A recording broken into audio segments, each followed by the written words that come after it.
Okay, there we go. This is a very, very quick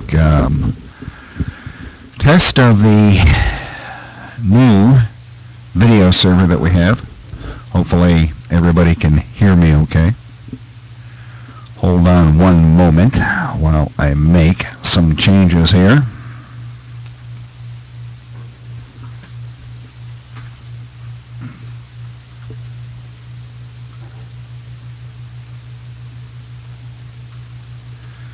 Of course, any other time that I'm actually doing something, this stuff would fall into my hands, literally.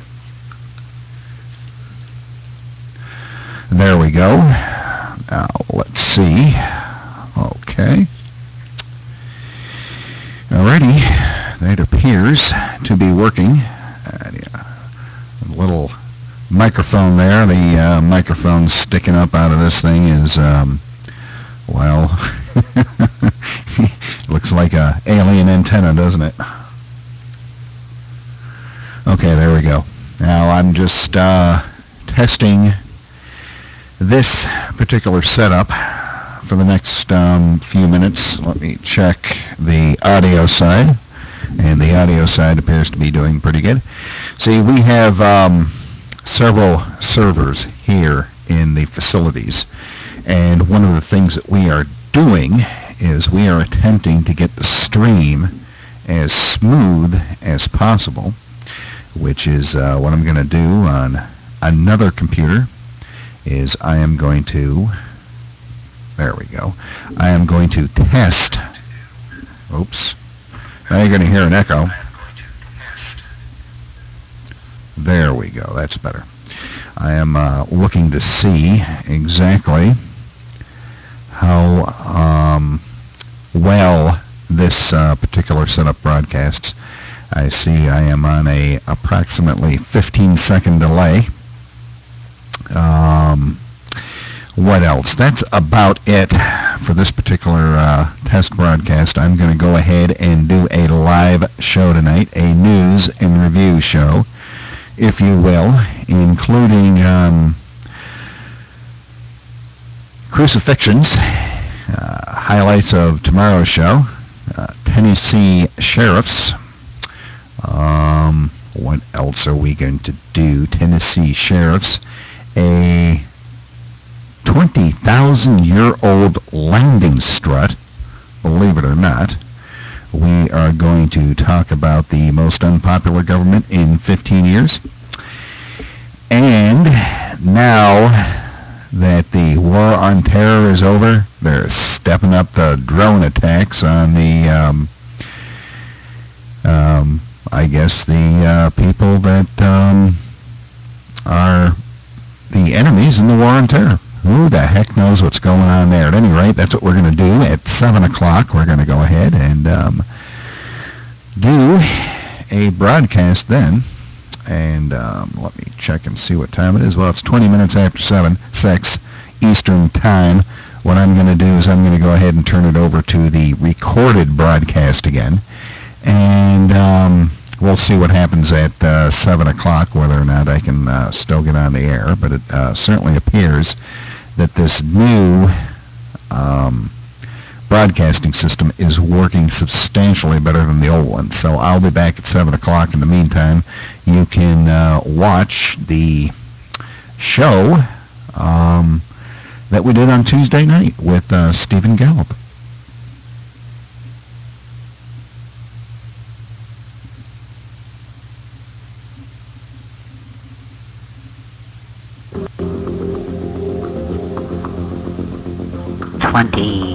Seconds.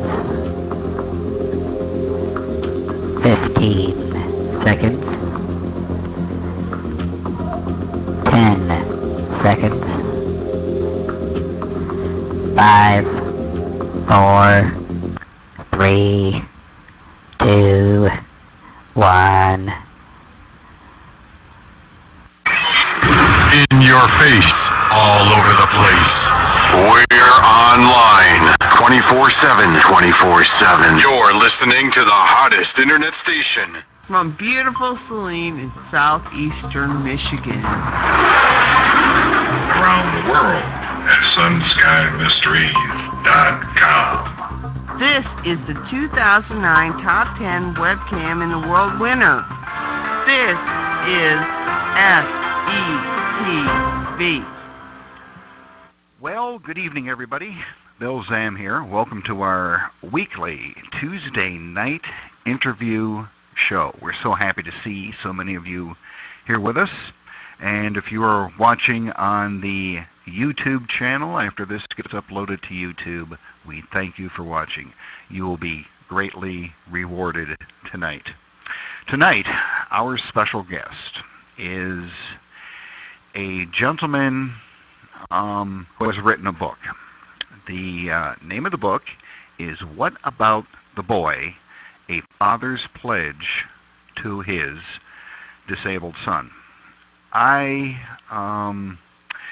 began reading this book about a week ago, and it is very very stressful to read at times because it concerns a relatively sad story, but it has its ups and downs. And I would say that, first of all, being a parent is not an easy job, as I suspect most of you already know. It's a lot of work.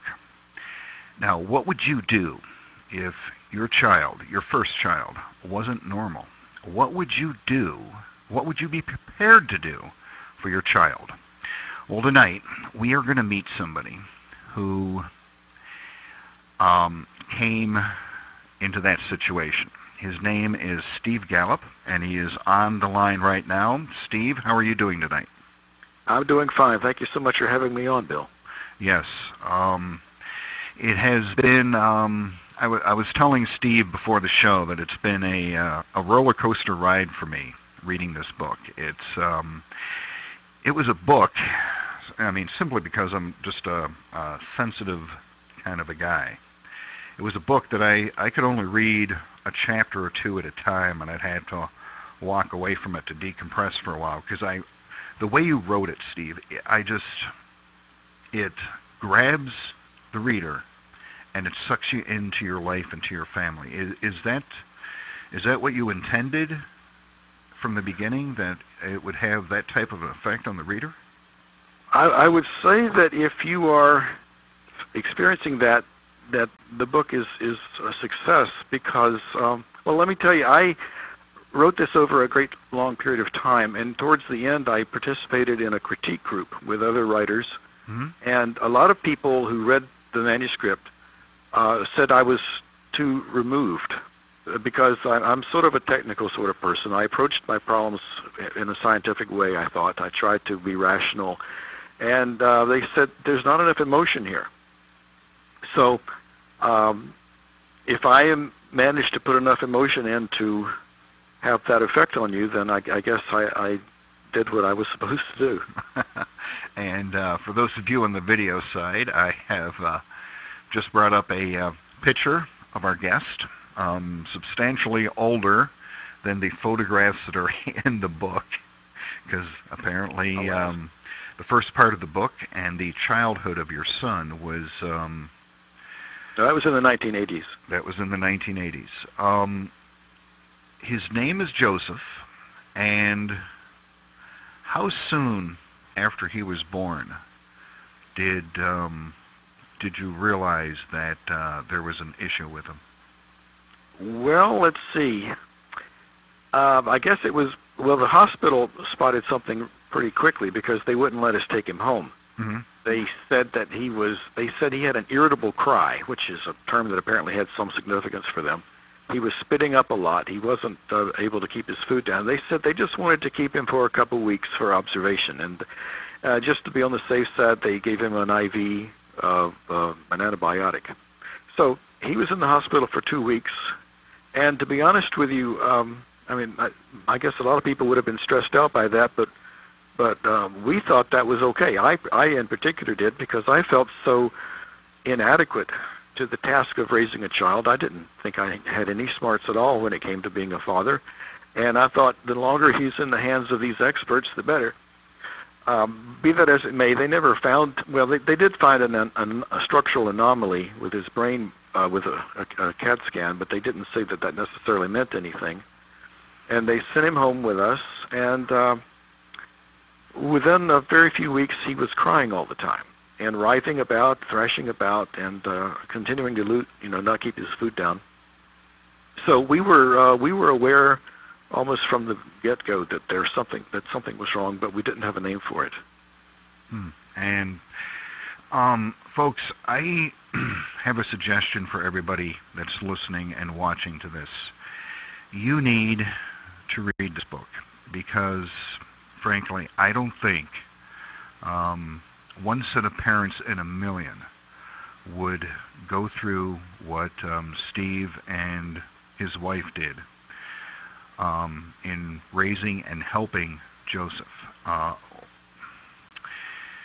I've read the book, so I'm trying not to give too much away to the audience, but it seems like you decided, both you and your wife, Judy was her name, is that correct? Yeah, Judy, yes. You both decided pretty early on that you're going to do whatever it takes to help Joseph. Well, you say one in a million, but there are an awful lot of kids with problems out there, and the vast majority of the parents that I've run across have been equally determined. So there are an awful lot out there who are willing to move heaven and earth to do anything they can to help their kids. That is good news. I actually have a friend where I work during my day job, and this person has a challenged son, and he's never going to be on his own, and she does everything she can for him, and she has done a wonderful job with him also. How did you relate to the audience how the steps that you guys went through with the physical therapy and the health system, the medical system, and what led you to consider an alternative to the traditional ways of medicine to helping Joseph to try to overcome his issues? Well, let me say, I guess at the outset, I'm not here to promote any particular alternative therapy. We came to the choices we made by what seemed to be the best rational choice at the time, but it's not necessarily. It's not. I think someone reading the story would not necessarily see that we made the right choices all the time. I don't regret my choices on the basis of what I knew at the time. But be that as it may, if you have a child who's got an urgent problem, and there was no question in my mind, our son had an urgent problem. You want to go to the doctor, of course, but if the doctors aren't going to do anything, and then that's the case that we ran into, then they should not be surprised if parents are willing to go somewhere else. And it's not. Go ahead. I'm sorry. Well, it's not just limited to dealing with a disabled child. It could be anything. Whatever the patient is alarmed about, if the patient feels that the physician is not taking his concerns seriously, then that person is going to go somewhere else, and they may go to someone who's going to give them what they need. They may go to a quack, and it's just not good medicine to send them off that way. I have to ask, I've been planning on asking you this. How do you feel at this point, given how many years have passed and everything, how do you feel about how the mainstream medical community is going about treating disabled kids? There are some good people out there, but there are some, alas, a large number, I think, who have still not progressed from what it was like in the 1980s. What has changed is we have the internet now. Mm-hmm. Back when my son was little, my wife and I had the doctors, and we had the public library, which was woefully out of date and inadequate, and that was about it. The doctors didn't want to tell us anything that was outside their particular sphere. One physician, I remember Judy said, there's got to be something we can do. And she said, well, there are programs out there for children like yours, but I'm not going to talk about them. And Judy said, well, what are we supposed to do? How are we supposed to get information? And the doctor said, talk to other parents. So, and I suppose her reasoning was she didn't want to be blamed for any choices we made if we went to something that was alternative, and we said, well, this doctor mentioned that, then she would get in trouble with her peers or something. So we're on our own, and it's up to us to make the wise decisions or not.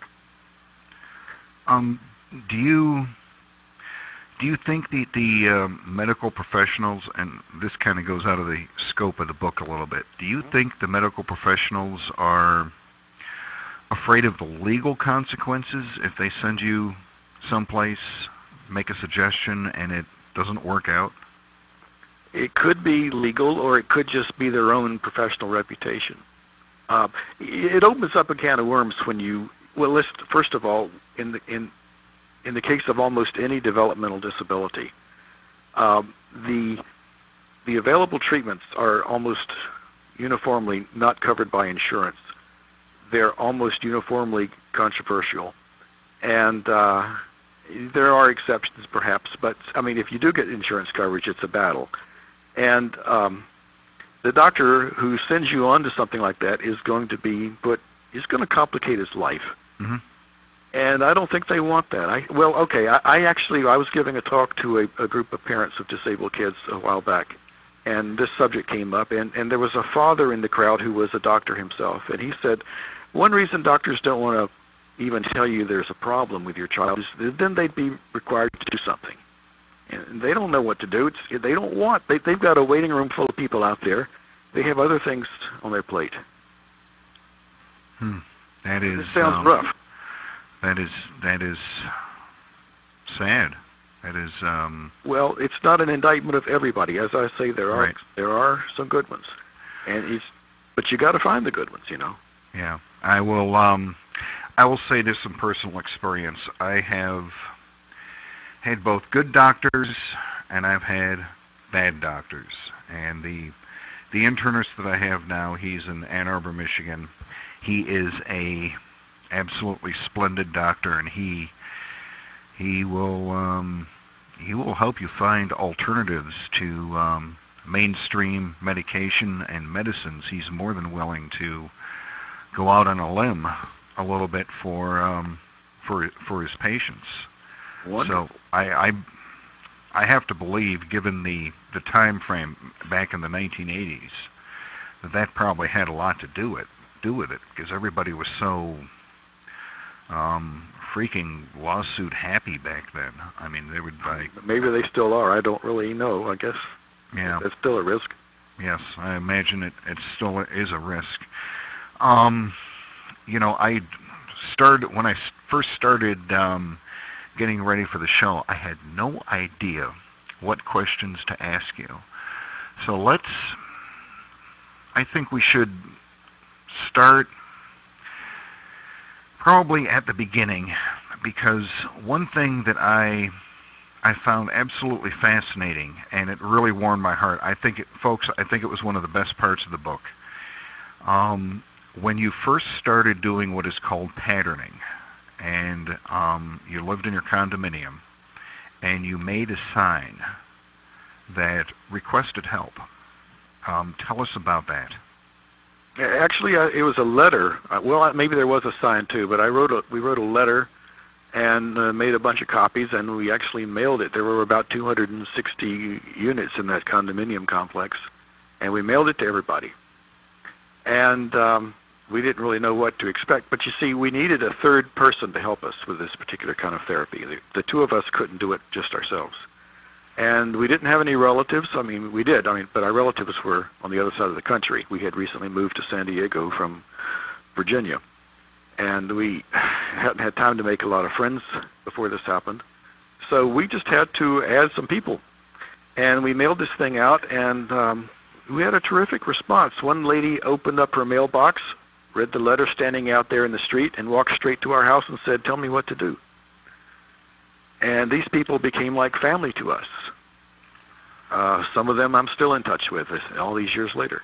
Wow, that is a great thing. On the screen right now, one of the images in the book is you, much younger, I might add, holding up one of the word signs for Joseph for him to look at, and I suppose this goes along with the patterning.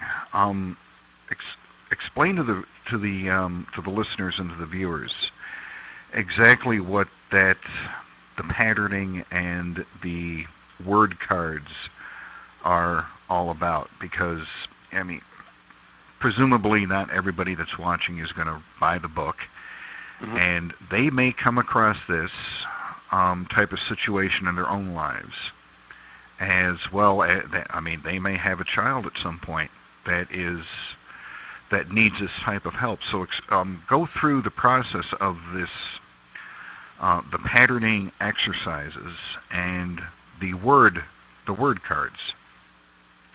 Okay, let me see what I can do with that. It's very complicated, and the book does go into some detail in regards to the rationale and how we did these things. And I didn't want to make it a how-to book for how to do this particular therapy, because I don't necessarily think it's what everybody needs. But I had to give some details, because otherwise nobody would understand what we were doing. So we had been directed by a chiropractor, actually, because my wife thought our son was in pain, and she took him to a chiropractor who said, yes, he is in pain, can't help him entirely. You should read this book called Teach Your Baby to Read by Glenn Doman.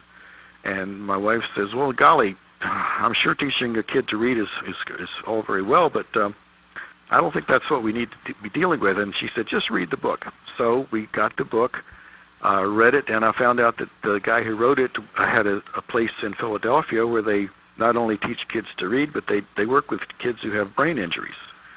And part of the therapy is teaching them to read, because that causes brain growth. It's also very motivating. When someone who's having trouble accomplishing something is suddenly able to do things, or learn new things, then that motivates them to try to do other things. And learning to read is quite easy for a child, because basically it's like hearing, except you hear words and you understand them. That's using your ears. Reading, you're just using a different organ. You're using your eyes, but it's the same kind of input. So by showing him a word, if you take it at a very basic level, you could show him a spoon, an actual physical device, and hold up the word spoon. Or you could show him a picture of something and have the word to it. And you just have an enormous number of words. We would say, I don't know, 5 or 7 words at a time, which one after the other, and then stop and do that several times per day. And after a few days, retire with those words and get new words, and constantly stimulate him with new information. And he got to where he could recognize these words, choose between them correctly, and he liked it.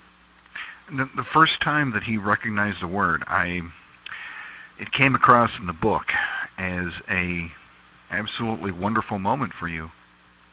Well, it was a surprise, because we weren't testing him at home. We had been advised not to test him. But when we went back to the clinic to get an assessment of our progress, they said, all right, let's just take 2 words and hold them up. And we held up, I think just randomly, we got 2 words. One was chicken and one was duck. And we held one and then the other, and we said, which word says duck? And he looked at the word that said chicken, and we thought, oh gosh, he's getting it wrong. But then he said chi, and then he looked at the other one and he said duck. And he was very proud of himself. And this is a kid who doesn't really talk. So, I mean, it was a big moment. Yeah, I mean, as a parent, this has got to be not only startling, but it has to be very gratifying. Extraordinarily gratifying, because the program was extraordinarily difficult.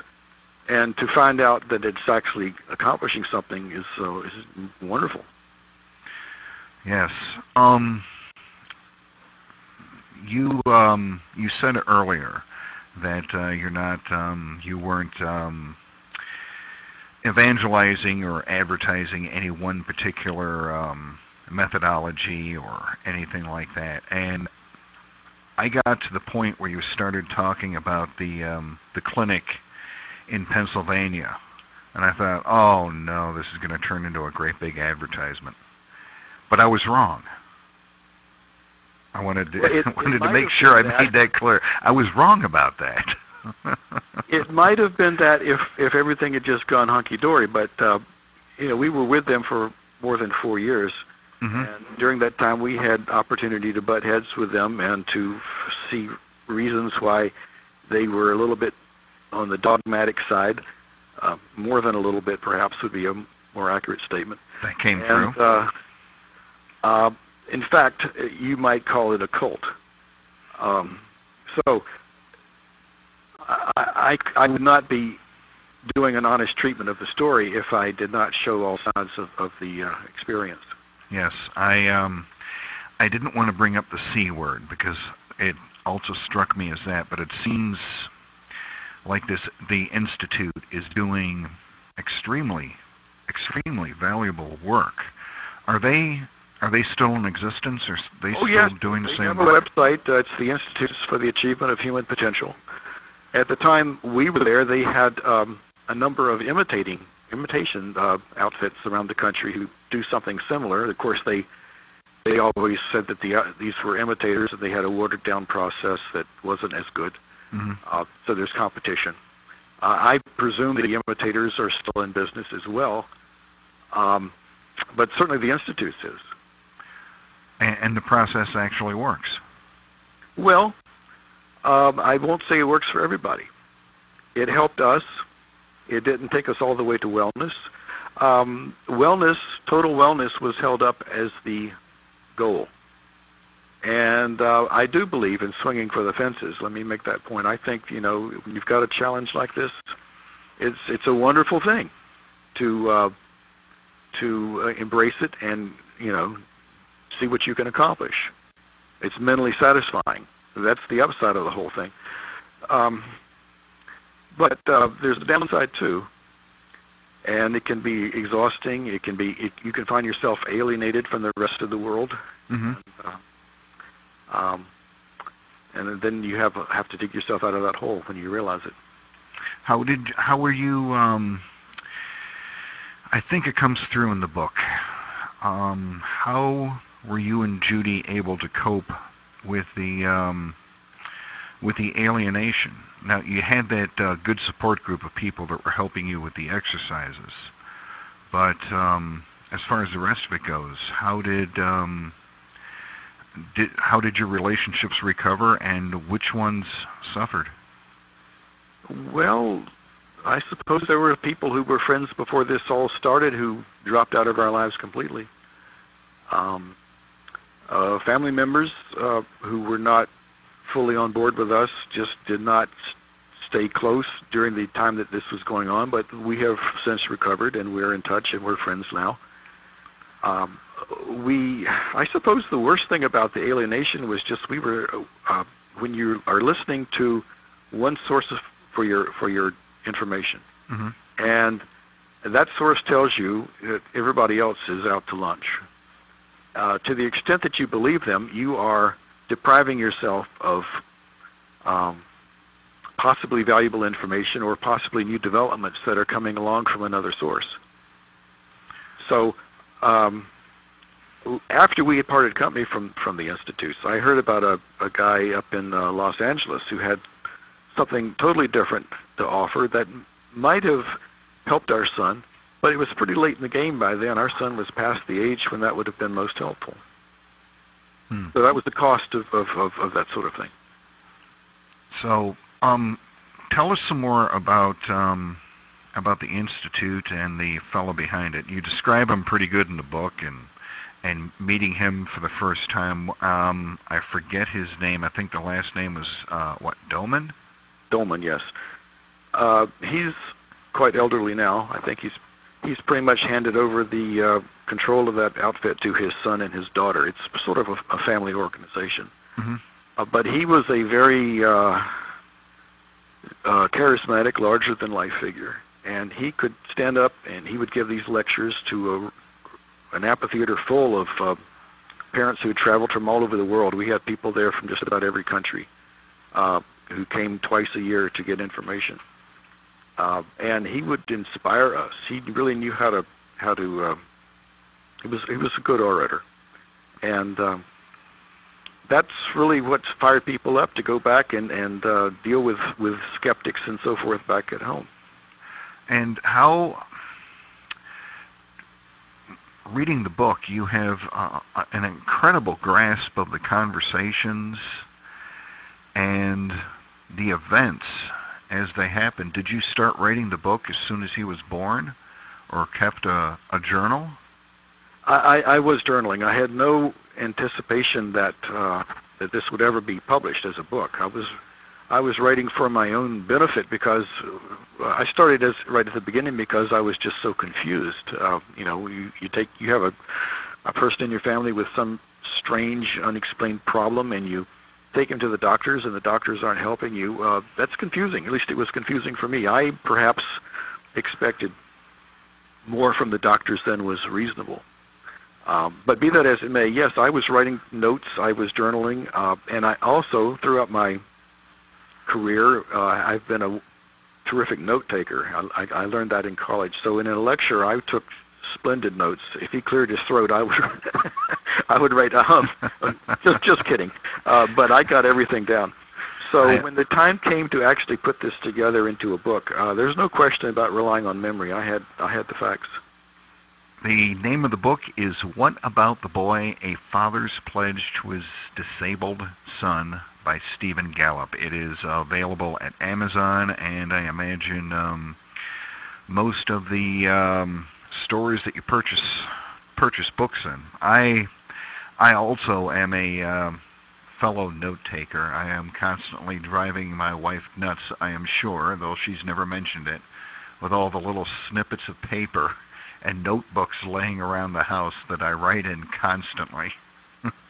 I'll hear something on the radio and I'll just write it down. And why not? Yeah, forget it otherwise. I have such a bad myself. I have such a bad long-term memory. It's pitiful. If I don't write it down, I don't remember it. It goes in one ear and out the other. That's why it's. I just not have the experience at all if you don't have access to it later. Yes. How old is Joseph now? He just turned 27. And how is he doing mentally and physically? Well, Joseph does not talk. He did speak somewhat when he was younger, and I think possibly he made a decision at some point, both with speech and with other things, that he had gone as far as he wanted to go, because he actually regressed a little bit.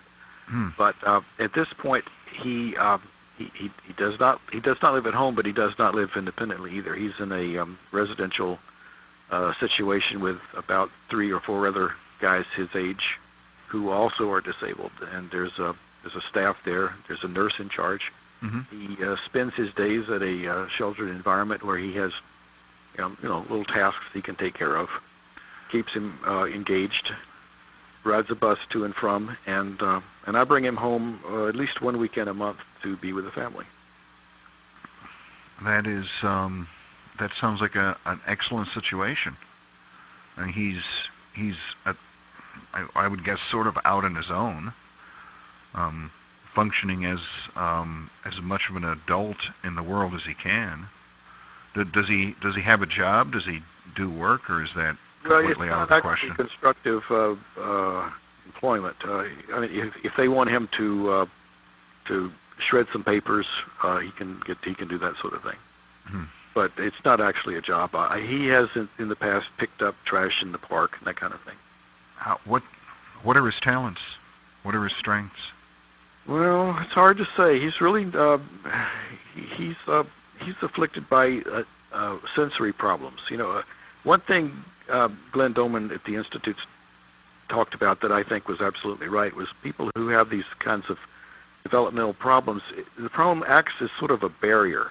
And the barrier could be for input. In other words, it obstructs your perception of the world, either through any of the channels like vision or hearing or touch.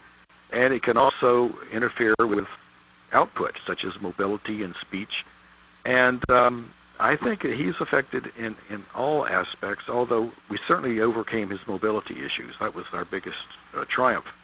But he has trouble processing information, so that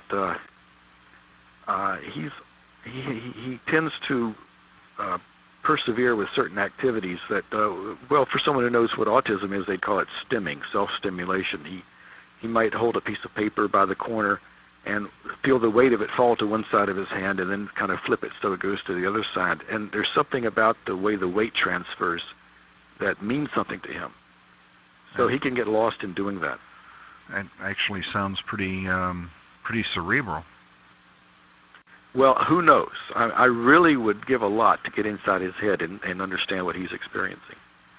Has anybody, and you obviously know more about this than I do, has anybody ever come up with anything to get inside of his head, to see what he's thinking, see how he's thinking, how he processes the world around him?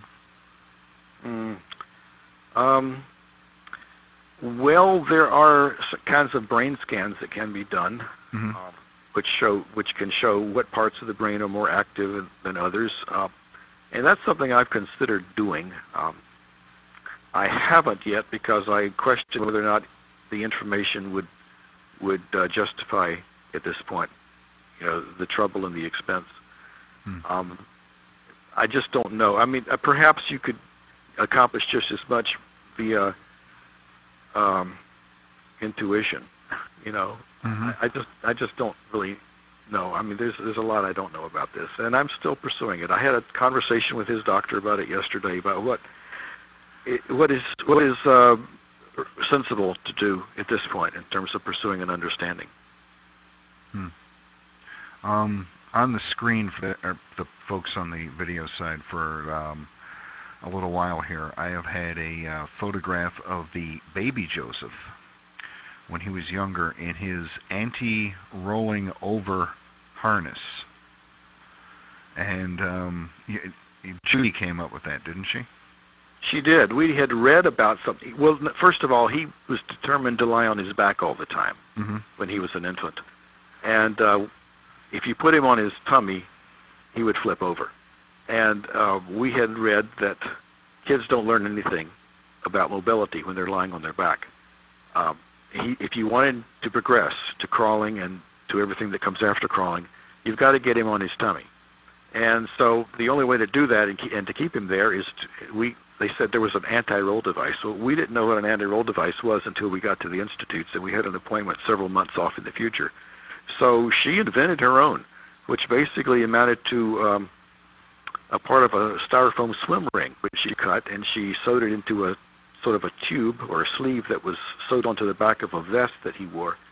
And he could not roll over when he had that on. He hated it. He fussed and complained, but the first thing you know, he's adapting to life on his hands and knees, and it took a long time, but actually he began crawling. Is this a standard device that they use? I don't know if anyone outside the institutes does that. Their own device was a little bit different. They had something made out of PVC pipe.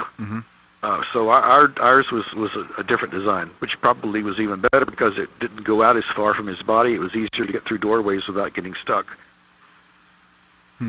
And how old was he when he finally learned to crawl? I guess he was about 20, 22 months, something like that. And of course, that was for very short distances, and then we worked on escalating to larger and longer distances until he was doing quite a lot of crawling on his hands and knees. Do you have any regrets as far as anything that you did or didn't do in helping him? Well, I kind of see our time at the institutes as being in two halves. The first half was we were getting him mobile, getting him to where he could walk.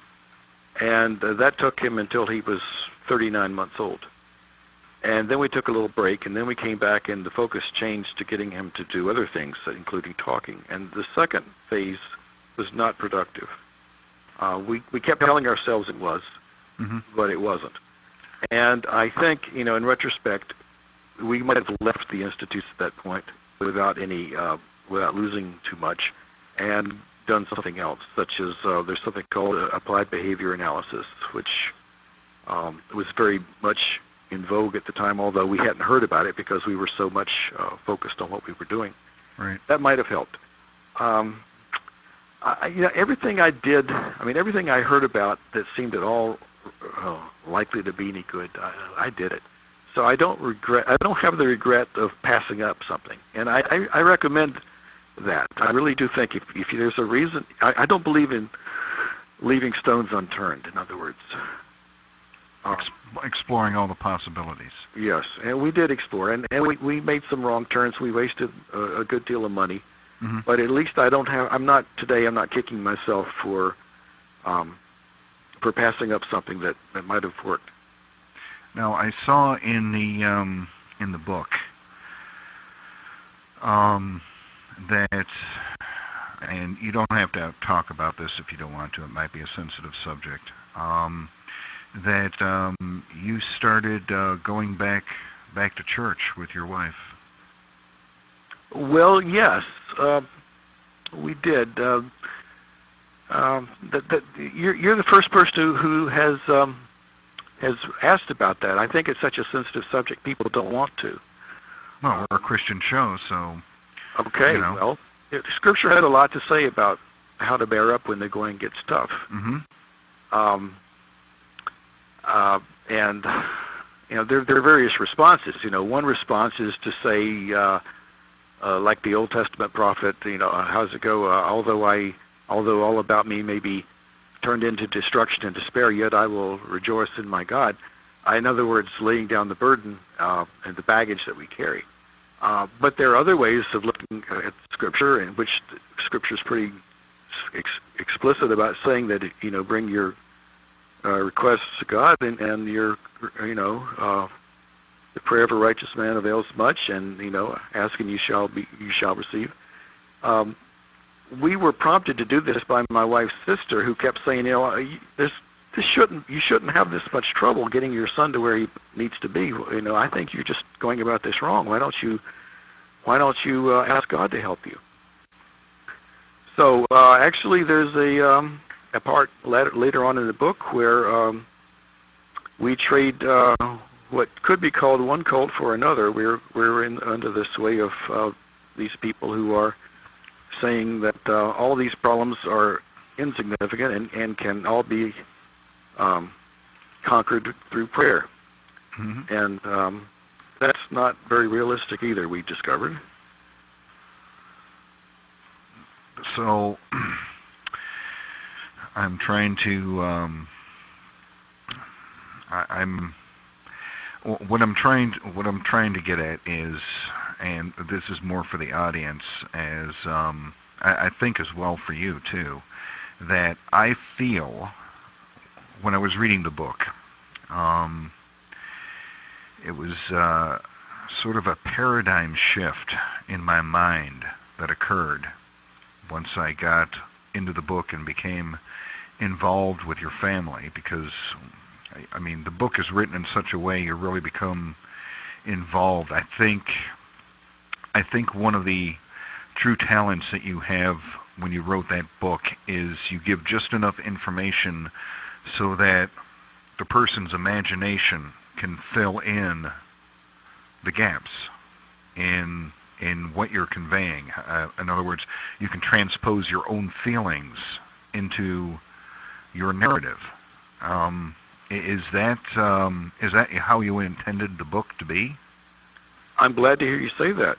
Yes, there's a big question as to how much to tell in terms of, you don't want to spell everything out. You want to leave some room for people to bring their own perspective in.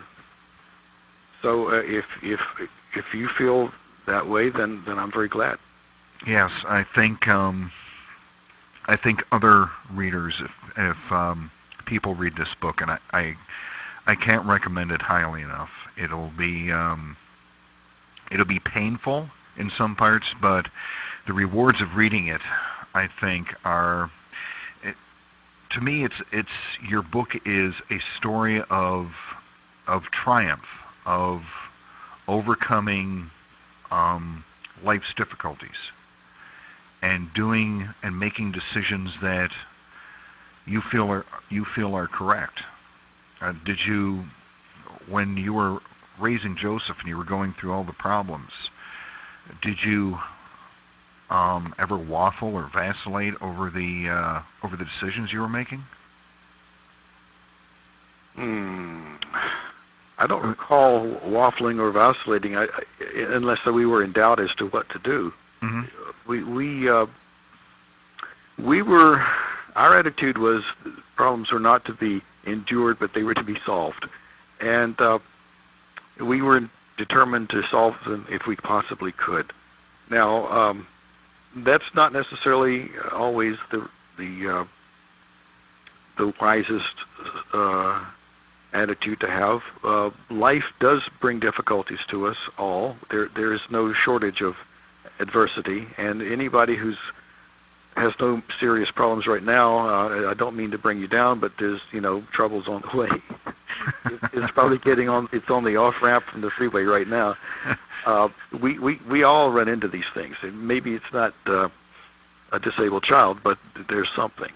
And not all of these problems have easy or solutions or any solutions at all. So the question is, what do you do? And our story, I think, is about pursuing a difficult objective in the absence of a very clear guideposts, and just doing the best we could with what we had. One aspect of the book that I wanted to bring up is your employment and how they treated you, how they approached the situation, because I mean everybody obviously has a job and they go to work, and when an issue like this comes up, and it's obviously a life-changing issue, and your whole existence changes at that instant. What was your experience like with your employer? How receptive were they? And do you think that is the norm in the workplace? Because obviously a lot of other parents that are going through the same thing that you did. I was lucky. I think my employers were very decent about it. Before my son was born, I was all my life I've been a technical writer. Mm-hmm. And I was involved with writing proposals for launching spacecraft or satellites into orbit. And this was a very stressful type of job. I was working long hours, 12 hours a day was quite normal, and weekends as well. And then this came along, and I was going to have to be involved not only with taking my son to doctors and to places around the country, but working at home. And I started coming home during my lunch hour to help with the therapy, and I needed to come home as soon as possible in the evening. And my boss asked me at one point, well, when you're here, what happens at home? And I said, well, my wife needs to get an extra volunteer to fill in for me. And my boss says, well, do what you got to do.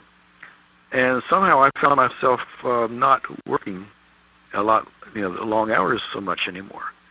And it so happens that one of my coworkers got a promotion and I didn't, but I kept my job, and I was still respected there. And that continued throughout this experience.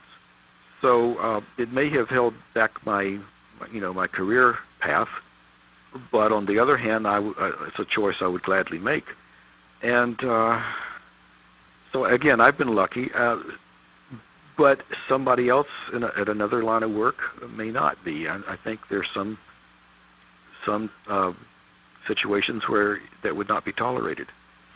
That is, personally, I think that is really too bad. That an employer wouldn't go the extra distance for an employee that has that type of a situation in their lives. I mean, it just, for me, it's a foreign experience. Well, I was a all I can salaried say about that. employee. We were professionals. If I think someone maybe at a lower rung on the ladder, Mhm. maybe the employer doesn't have as much of an investment in the employee, Right. and might just find it easier to get rid of them and to replace them. Right. Now, speaking of your employment, and this is in the book, around this time that the stress started to escalate was right around the time of the Challenger disaster, wasn't it? Well, yes. Gosh, That had to have that was- affected you a lot. The Challenger disaster was, I think, in the spring of '86. My Mhm. son was born in '85. Am I right? I think it was '80. I believe So my son would have been about 1 year old when that happened. My employer was providing a big part for it was an upper stage for the shuttle that was supposed to be launched from the cargo bay of the space shuttle to carry a satellite higher into orbit. Mhm. And because of the shuttle disaster, that whole thing was canceled. And tons of people were either out of work or were reassigned to do something else.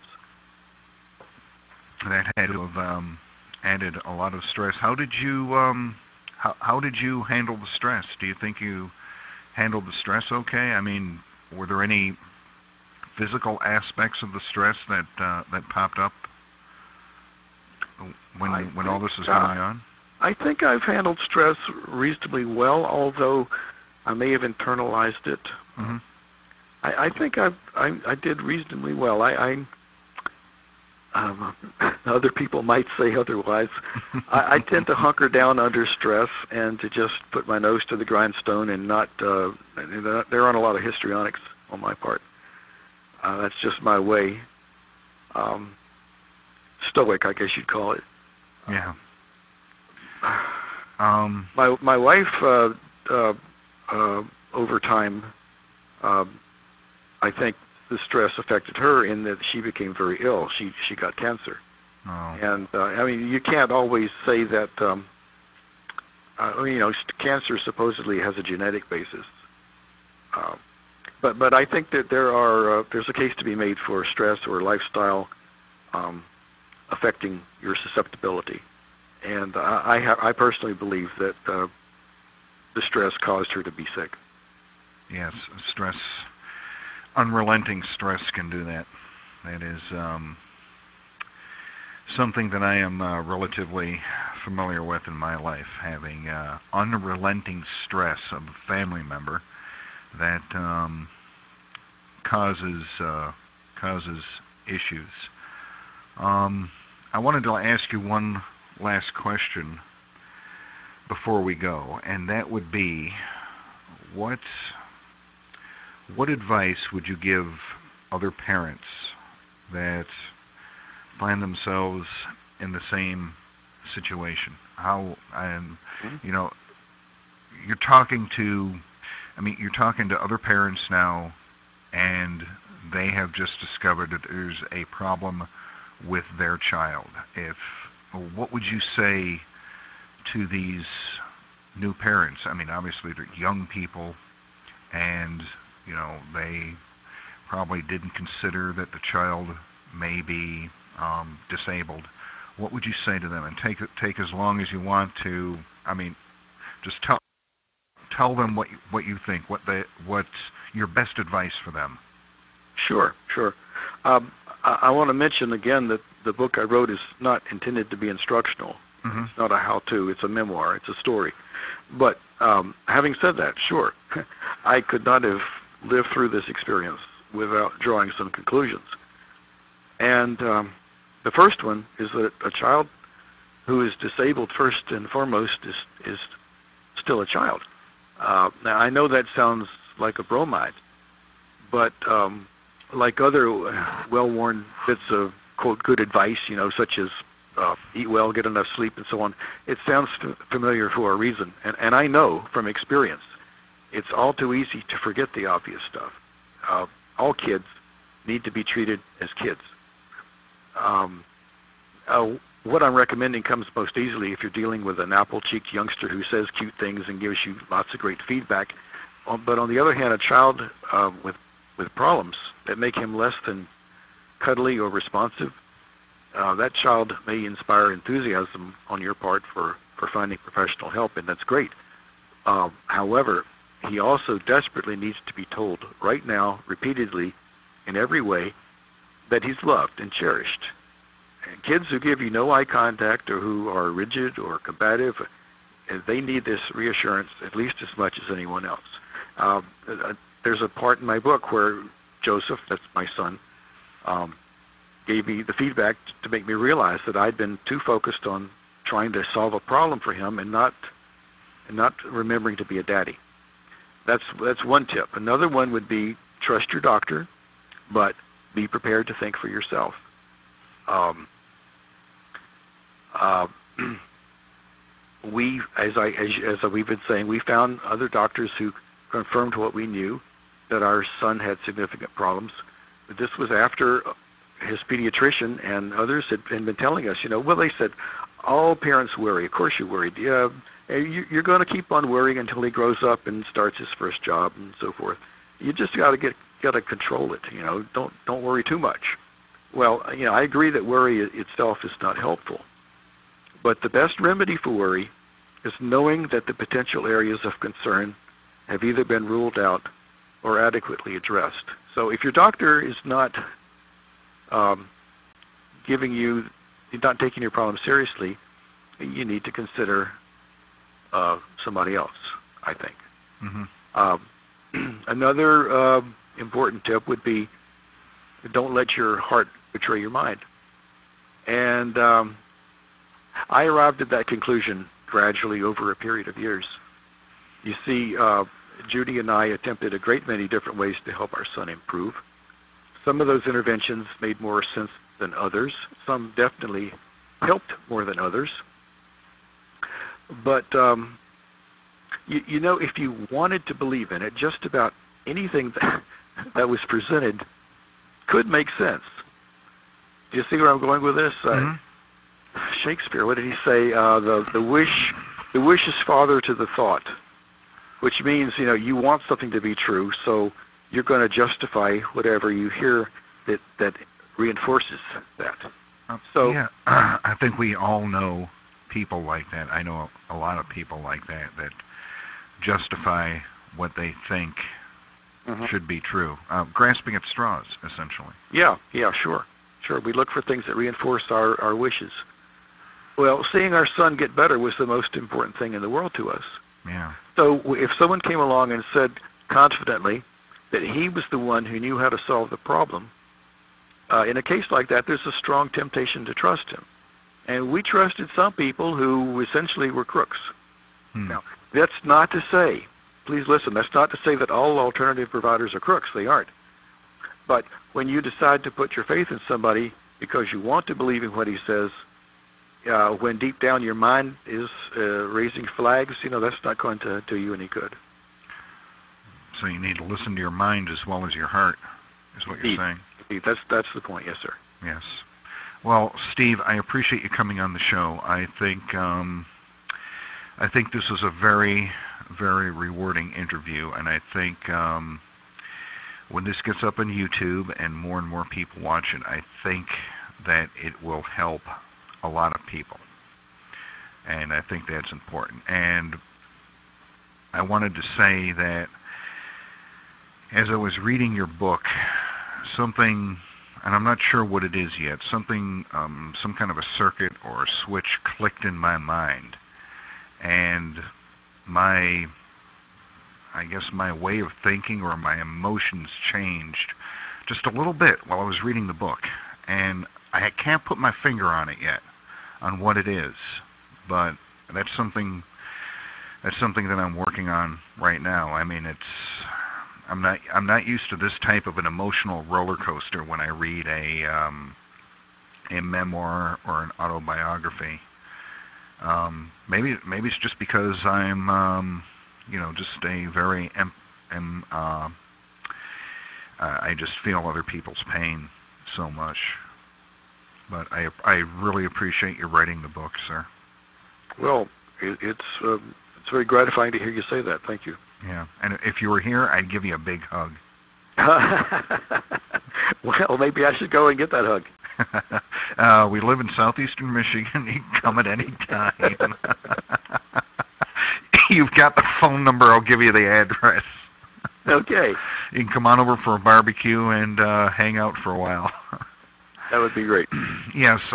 Again, the name of the book is, let me call it up here so I get it exactly right. The name of the book is What About the Boy? A Father's Pledge to His Disabled Son by Stephen Gallup. Steve, I appreciate you coming on, and you have my highest congratulations and my deepest